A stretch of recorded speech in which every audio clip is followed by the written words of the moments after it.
munaasabad lagu maamuusayay arday dhamaysatay heerka waxbarashada dugsiga sare gaar ahaan dugsiga Daa'if ayaa lagu qabtay magaalada Muqdisho.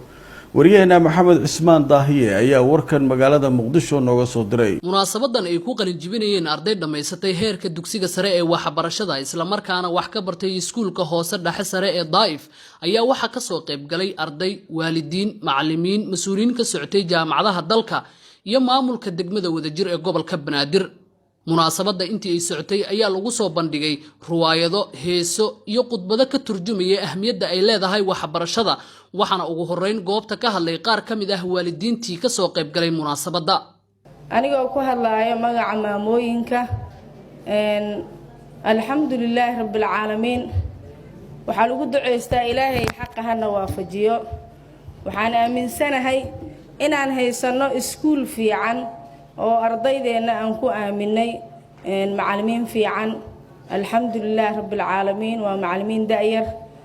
saas ay tahayna ardayda waxay ka soo saareen waxa laga dhisay garaadka aqliga waxa laga dhisay aqoonta wax kasta dhinac kasta ayaa laga baray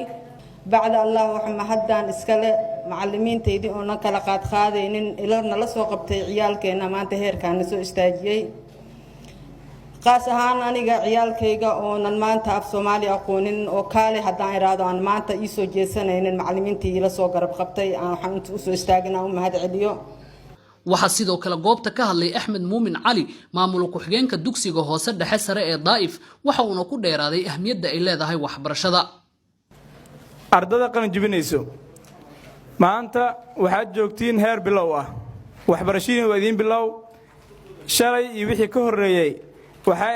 ahaydeen dad gacanta la qabanayo la dhigi jiray saanyeel cashigan ka soo bax oo la kontrooli jiray laakiin insha Allah taala birrito marka jaamacadda tagto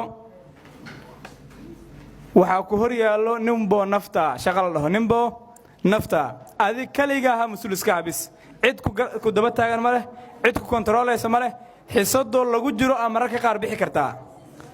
halka markii dugsiga sare la joogay xiisada adigoo ku jiro aadan bixi karin oo lagu celinayo laakiin markii jaamacadda la imaado cid ku celinaysa ma leh waxa ku celinayso kaliya naftaada marka insha Allah taala waxay kula daarmaan naftiina ka adkaataan shaydaankana iska celisaan insha Allah taala. si lamida waxa isaguna munaasabada ka hadlay Maxamed Cali Muumin gudoomiye ku xigeenka arrimaha siyaasadda degmada wadajir ee gobolka Banaadir. si aad u dooratay jaamacadda kugu haboon kuma xirno xisaab ku fiican tahay kuma xirno fiiskis ma ku fiican tahay mise taariikhda ku fiican waxay ku xiran tahay qofka aad rabtid inaad noqotid mustaqbalka soo socda haddii aad rabtid inaad noqotid xisaabiyaha qaranka you have to select account ma ahan ma ku fiican tahay ma fahmaysin haddii aad rabtid inaad noqotid dhakhtarka Soomaaliya ugu sareeyo oo maanta inaad medicine doorataa haddii aad rabtid inaad noqotid geologist waa inaad history ninka maanta gashaa kuliyadaas gashaa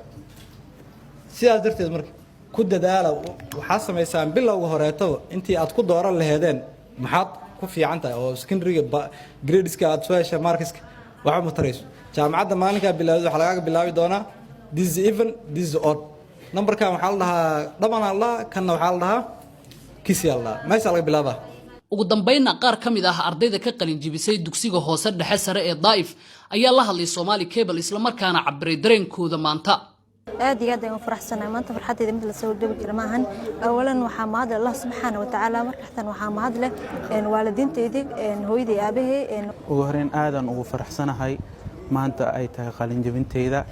dareenkayga lama soo koobi karo maanta waxaad ugu faraxsanahay inaan idin soo wada istaago waayo farxadeeda ma la soo koobi karo waa qalin jibinteedii dufcadii koowaad ee form 4 waxaan had gaara وعلنا الله سبحانه وتعالى. محمد عثمان داهية Somali Cable magaalada caasimadda ee Muqdisho.